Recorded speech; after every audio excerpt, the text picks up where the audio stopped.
మంత్రం ఇస్తే ఆ మంత్రాన్ని సిద్ధి పొందిన తర్వాత కూడా నా ప్రాంతం నాకు ఎక్కడైతే అమ్మవారి ప్రసాదం దొరికిందో నేను ఎక్కడైతే ఉంటున్నానో ఆ ప్రాంతం సస్యశ్యామలమని విరాజిల్లాలని అక్కడే ఆ ఇంట్లోనే అక్కడే ఉన్నారు గురువు గారు. నిజంగా వారు అడిగితే మన శంషాబాద్ లో మన వారి గురువు గారి డిఆర్ గారికి ఇచ్చినట్లు ఇక్కడ విజయవాడలో సెక్రటరీ దగ్గర ఇంకో 10 ఎకరాలు కూడా వారికి ఇవ్వచ్చు. చాలా మంది ఉన్నారు ఇచ్చేవాళ్ళు. విజయవాడ గురువు గారు చాలా మంది ఇక్కడికి వచ్చిన వాళ్ళు తక్కువ మంది, వాళ్ళందరూ చక్కగా ఇస్తారు.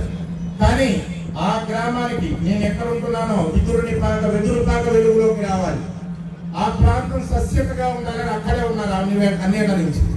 అటువంటి వారికి స్వామి యొక్క గొప్పతనం ఎట్లా ఉంటుందంటే మనందరికీ తెలుసు. మిగతా పీఠాలకు వెళ్తాం మనం, అంటే ఎవరిని మనం విమర్శ కాకుండా మామూలు ఎలా ఉంటుంది, మనం వెళతాం స్వామివారిని చూస్తాం, అక్కడ వాళ్ళు చిన్న తీసుకుంటాం, మనకు కావాల్సిన వాళ్ళకి చెప్తాం.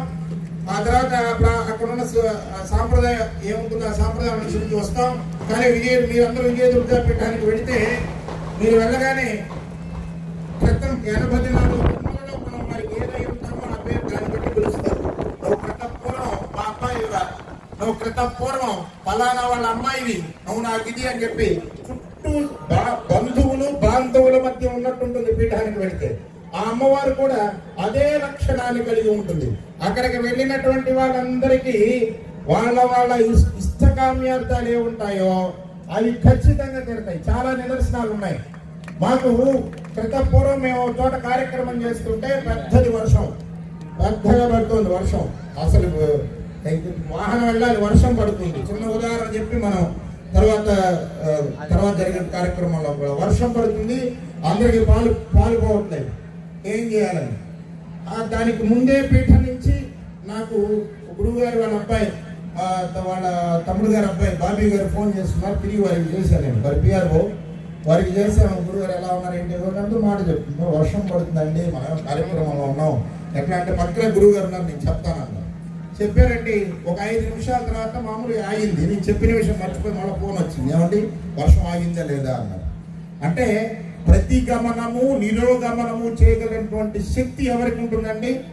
వాటన్నింటినీ ఆధిక్యత వాటిపైన చూపించే శక్తి కలిగిన వాళ్ళకు ఉంటుంది. ఇట్లాంటివి ఎన్నో మేము కళ్యాణోత్సవం చేస్తుంటే హైదరాబాద్ లో అక్కడ వర్షం పూర్తిగా 6 గంటల నుంచి ప్రారంభమైంది శంషాబాద్ దగ్గర. అక్కడ లక్ష్మీనారాయణ గారని గురువు గారి శిష్యుడు, ఆయన మా మేనలుడయ్యా పూర్వజన్మలాన్ని దగ్గర ఉంచుకుంటారు. కళ్యాణం చేస్తున్నాం, పెద్ద వాళ్ళందరూ వచ్చారు, సినిమా వాళ్ళు అందరూ వచ్చారు ఆ కళ్యాణానికి. వర్షం పడుతుంది, 6 నుంచి ప్రారంభమైంది. రావడానికి మధ్యలో ఆగిపోయారు అంతా.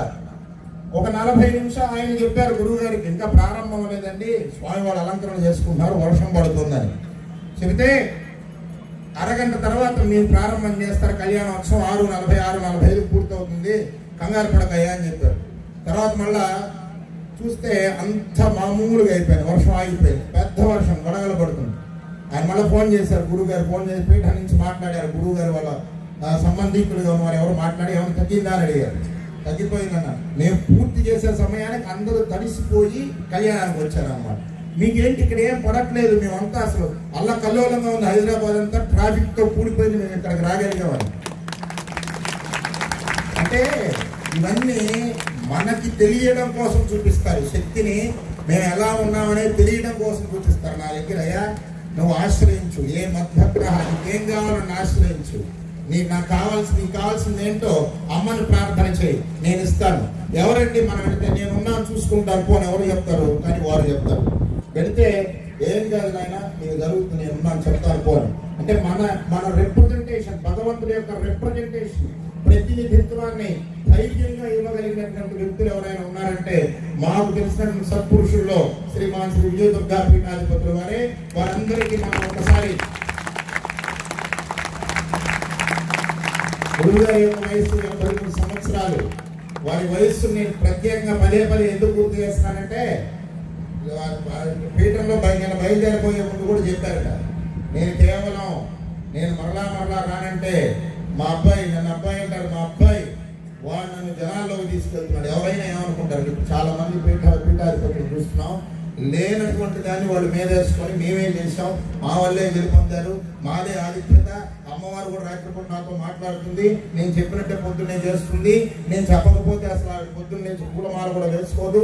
ఇలాంటివి అబ్బో అసందర్భ ప్రేలాపనలు ఎన్నో ప్రసార మాధ్యమాల్లో. అంత చక్కగా చెప్పుకునేటువంటి వాళ్ళు ఉంటే అంతా చేసి కూడా ఒక పక్కనే ఉంటానంటారు, బయటికి రానంటారు. రమ్మని బతిలాడితే మమ్మల్ని పెడతారు. మేమే ఎంత బతిలాడు రాండి జనం. ఎందుకంటే శక్తి అనేటటువంటిది భగవంతుడు అన్ని చోట్ల వ్యాప్తింపజేశాడు, అన్ని చోట్ల ఉంచగలిగాడు. అప్పుడప్పుడైనా సరే, సంవత్సరానికి ఒక్క మారైనా సరే, నాకు తెలిసి పీఠం నుంచి గురువు గారు కలిగే సంవత్సరానికి బహుశా ఈ సమయంలోనేమో మళ్ళా అమ్మవారి నవదుర్గ నవరాత్రులు జరిగేటప్పుడు మాత్రం పీఠం బయట ఆ ప్రాంతంలో ఉన్న వాళ్ళందరూ అసలు ఆ వెదురుపాక అంతా జనాన్ని ఈనిందా అన్నట్టుగా ఉంటుందన్నమాట. అంత జనాలు ఎక్కడెక్కడి నుంచో వస్తారు ఆ 9 రోజులు. అటువంటి గొప్పదైనటువంటి పీఠం నుంచి అటువంటి శక్తిని మనం ఇక్కడికి పిలుచుకోవడానికి కూడా కారణం ఈ ప్రాంతానికి నిజంగా ఆ సస్యత.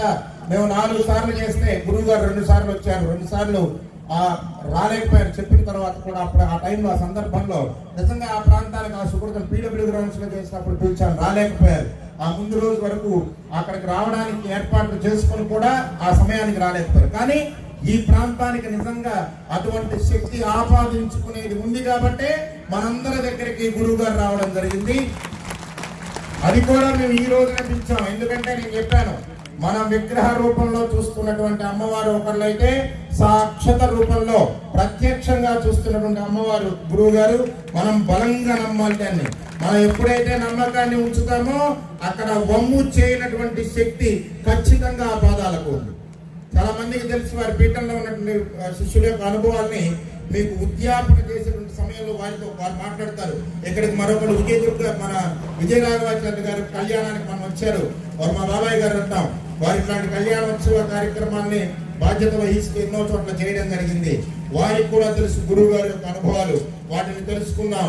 శ్రీమాన్ శ్రీ విజయదుర్గా పీఠాధిపతుల యొక్క ఆశీస్సులతో, వారి మంగళాశాసనాలతో మనం వ్రత కథని ప్రారంభం చేయబోయే ముందు శ్రీ లక్ష్మీ శ్రీనివాస వాసవి సేవా సమితి వారి 13వ వార్షికోత్సవాన్ని పురస్కరించుకొని మనం ఇక్కడ స్వామివారి నిత్యోత్సవ నిత్యాహ్నికములు ఏవైతే ఉంటాయో వాటన్నింటినీ చేస్తూ ఉన్నాం. ప్రియ భగవత్ బంధువులారా, స్వామి వారి యొక్క వైభవం ఎలా ఉంటుందనేది, ఆయన ఎలా ఉంటాడంటే నిత్యం దగద్దగాయమానంగా విరాజిల్లుతూ వికుంఠయతి వైకుంఠం.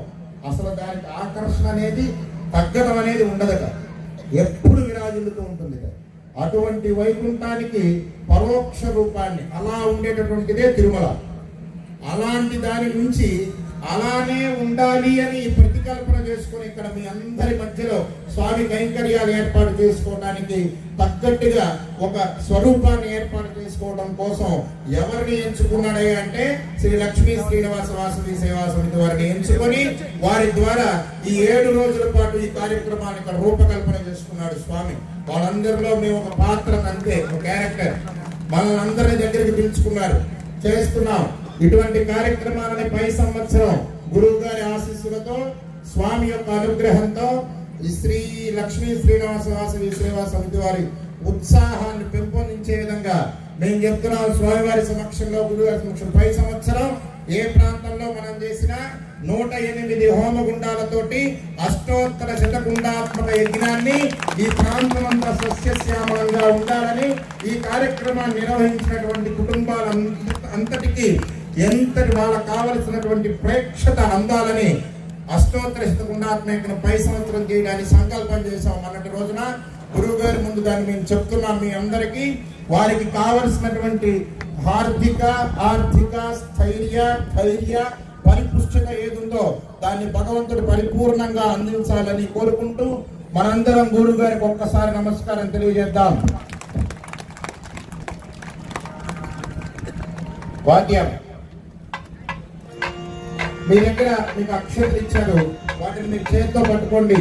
మీ దగ్గర మీకు ఇచ్చినటువంటి ద్రవ్యాలు